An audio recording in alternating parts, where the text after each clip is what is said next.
Hello, everybody. It's Dave Robles with Think Real Estate, bringing you episode 27 of the great California Corona Staycation Show.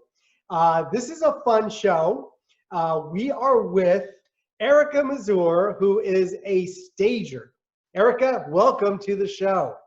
Thank you so much, Dave. Glad to be here. We're going to have fun today. So Erica stages houses for me in our real estate business that have furniture in them. So what she does is she takes your house and redesigns it and makes it look amazing.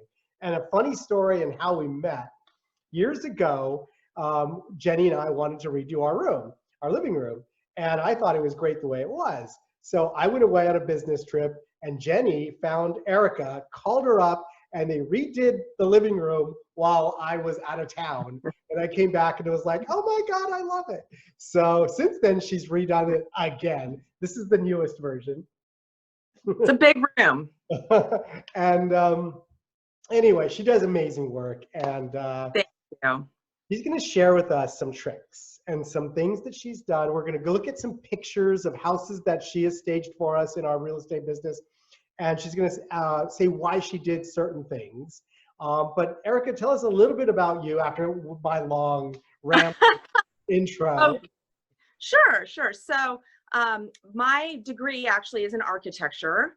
I received back in the 90s from the University of Oregon. Go Ducks, to put a little plug in there.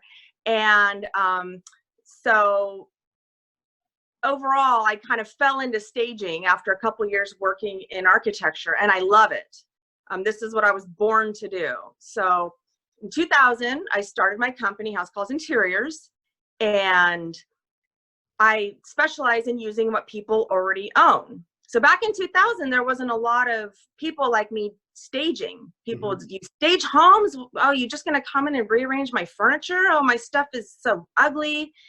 And so just like you, I would go in, I would make them leave, I would go in and use what they had, and they would come home and they'd be blown away. Yeah.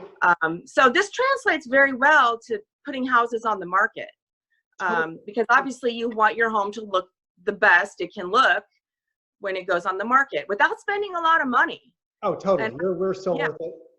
Every client we've used, and we've used you a lot, you know. Yes. They all say the same thing. They are shocked. They are amazed at how good it looks. And they always say, man, I wish I had done this before. Why am I doing this as I'm selling my house? I should have done it 5 years ago, you know? Right. So it is so worth it. Even if you're not selling your house, it's way less money than you expect. And people think of staging as getting rid of all your furniture and bringing in rented furniture. Yes, you can do that, but you don't have to. Okay. Right.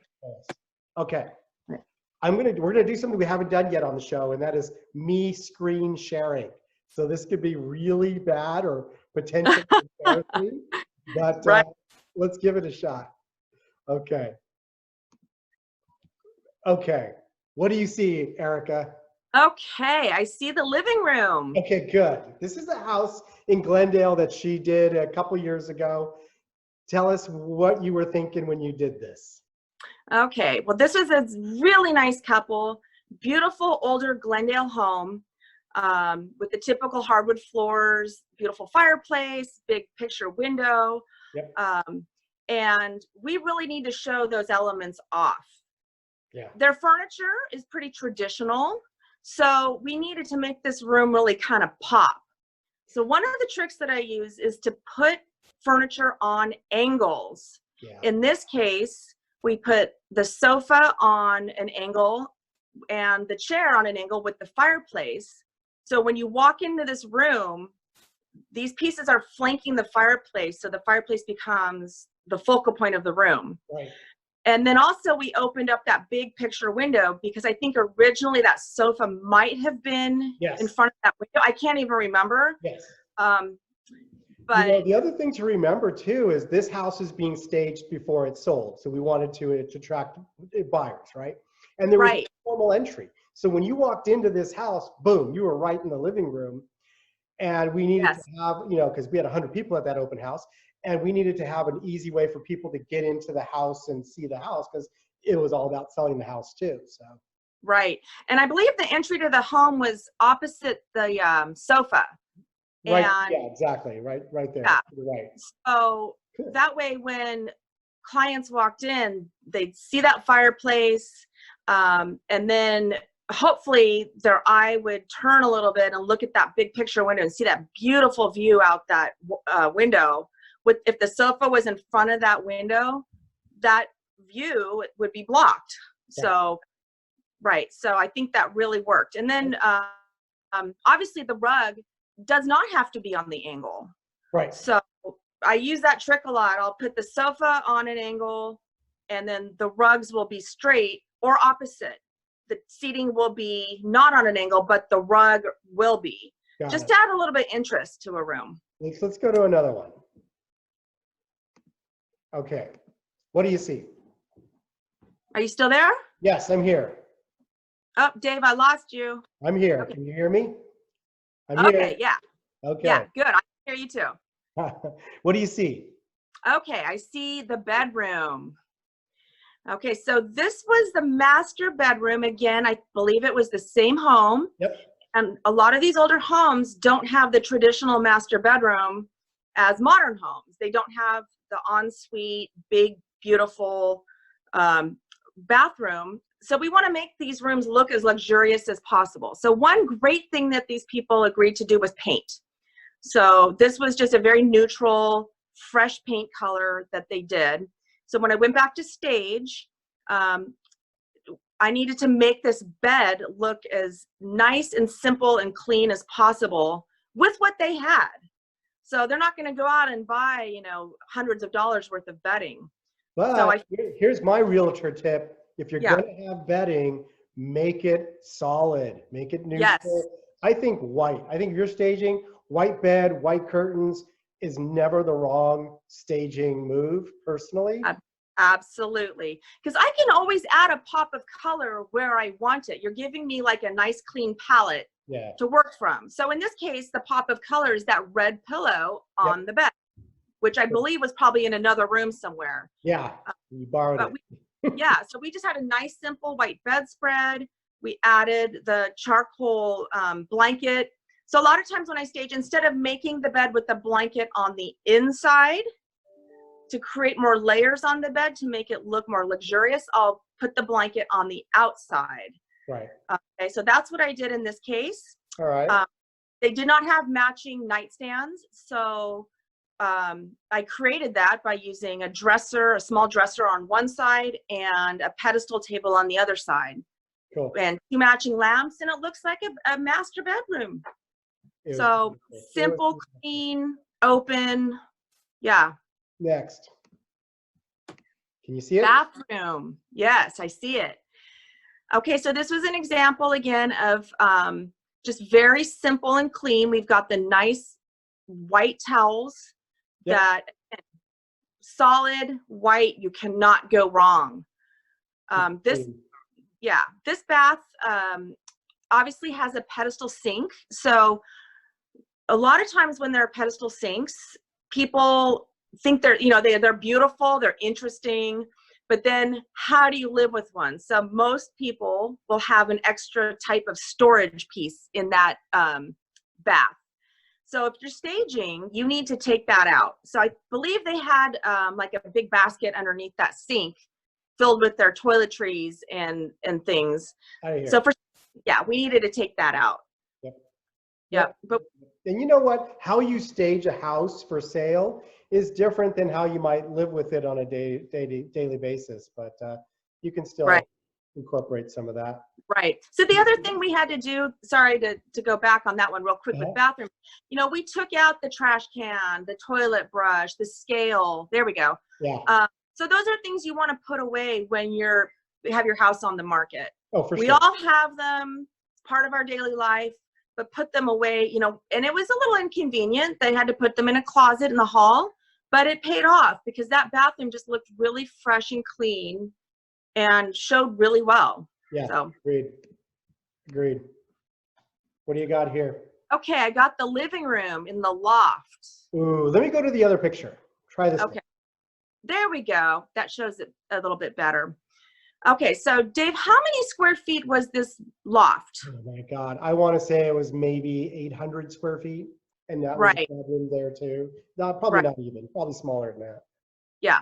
So this was the only living space in the loft that was open to the kitchen.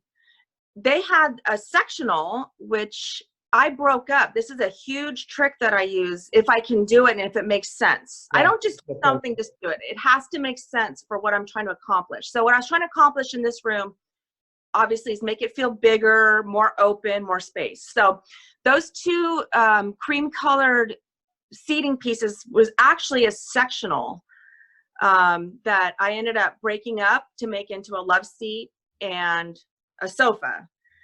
So why And don't people think about that? well, I think, the idea of a sectional is always great. When you buy it, usually you want to have a lot of seating so your family can all sit together.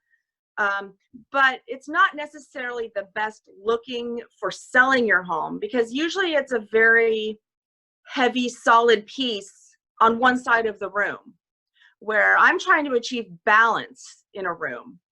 So, and make it feel more open. So, in this case, it really, really achieved that, because by breaking up the sectional, I was able to take the smaller piece, which is in the foreground, pull it back quite a bit, several feet, and expand that living room and create a lot more balance in a small space. I have seen you pull that off so many times, breaking up the sectional, and it is always such a winner move. Right. And I mean, I don't do it every time. I don't do it unless it really makes Right. sense.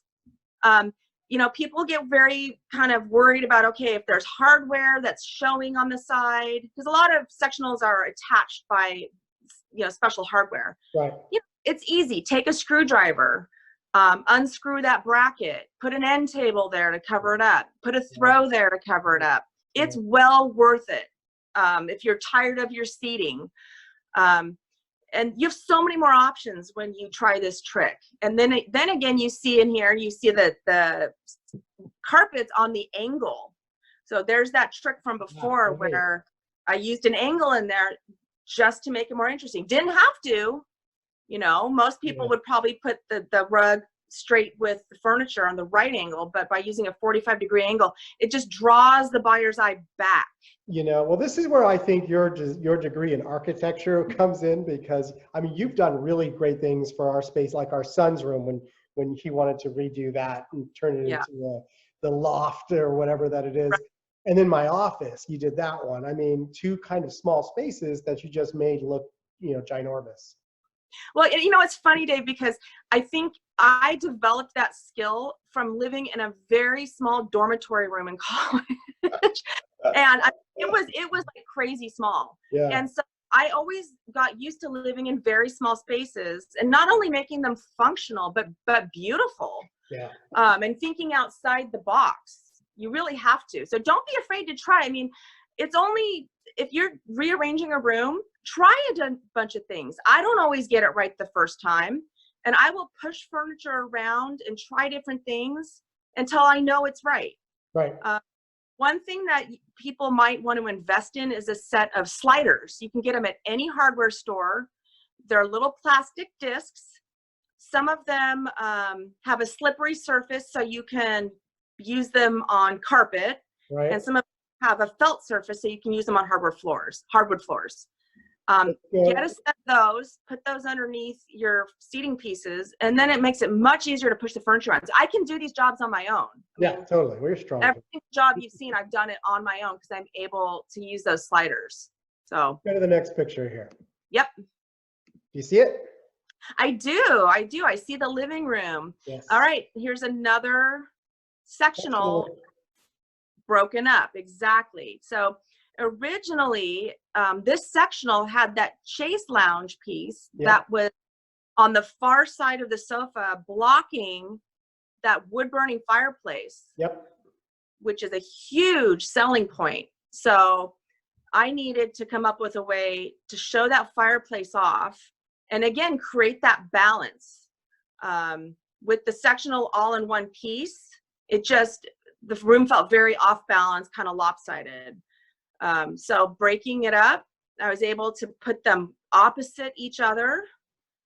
So you have that balance. And now you see the wood burning fireplace on the right. Yep. And then the TV is on the left in the corner. So they balance each other. It's all about striking that balance. Very The cool. piano and the artwork in between kind of ties the two together. Right. Yeah. Right. That's cool. Here, I'm Yeah. gonna stop share for a second. Sure. So we're going to go do one more in a second, but you know, everyone's home. We've been in, you know, lockdown basically for a month, and I'm hoping that these are some ideas that you can get to kind of rearrange your space if you feel like you need it freshened up after being quarantined in it for a month. Erica, we just lost your face. Yep. Okay. There we go. I'm back. My battery is low, but I think we'll make it. We'll make it. We'll make it. Yeah. Okay. One more screen share because this is kind of a fun little trick that'll work for a lot of people. Yes. Let's do this one here. You see it? I do see it. Okay. This is a great example of how to deal with something that you cannot change in your room. So look at that wall. Yep. There is plug-in air conditioner right in the middle of that wall. Yeah, the worst possible place it can be. And that's the first wall the buyers would see when they walked into that room. So I've done this trick a million times. In this case, I hung all the art around the air conditioner. So now it's just another piece in the composition. You know, if you really look, obviously you're going to see that it's an air conditioner, but now it's a composition that is pleasing, and buyers will kind of see that wall and then their eye will move on. They won't just see the air conditioner. Yeah, it just kind of blends in. What else did you do? So in this one, they did not have, I believe, an end table that was appropriate for that side. And they also requested that I leave the desk in the living room for a little office space. And I'm a very practical person. I'm a very practical stager. So I like to listen to when you need to have something in your space. I usually try and accommodate. So I was able to put the little desk next to the sofa, and it creates a little office, a little place to sit and work on your calendar or catch up on your laptop, and a kind of an end table there for them. I had to offset the sofa a little bit to do that, because I believe before the sofa was centered in that wall. Yep. But by offsetting the sofa, it created room for the office. And I think it also helped that air conditioner wall as well. So nothing was like symmetrical. So again, the air conditioner kind of blends in and goes away. So that was a really fun little project. That was. Yeah. You've done them all for me. I mean, you've even done that big $5 million house in Encino that we sold, and you even did that one. I literally had you from condos to castles. Absolutely. Yeah, I've done it all. I've done it all. And, you know, your interest and my interest is all about getting the buyer or the seller the most money in the shortest amount of time. Yeah. So don't ever be afraid to call it professional, because whatever your taste or style, I'm not there to judge you or your lifestyle or your furniture. I am there to help you sell your home. Oh yeah.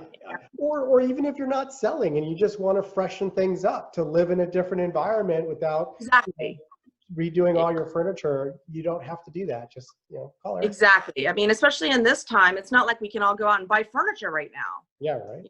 You're stuck at home looking at the same stuff and it gets boring. It's like, okay, I got to do something. So, you know, get those sliders. You can order them on Amazon. Push the furniture around. Have your kids help you. Don't be afraid to try some things with art. You know, it's only holes in the wall. They can be spackled, but it's big payoff. Big payoff. So have some fun with it. Everybody, go break up your sectional. Hide that wall unit. Definitely, for sure. All right. Listen, it's so nice to see you. You too. Thank you so much for inviting me to do this. It's been great. Yeah, that was a lot of fun. I hope you enjoyed the show. If you need Erica, she's in the comments. She's great. And be safe out there, everybody. And while you're home, change a room around a little bit. Take All care. right. Thank you, Dave. Bye. Bye-bye.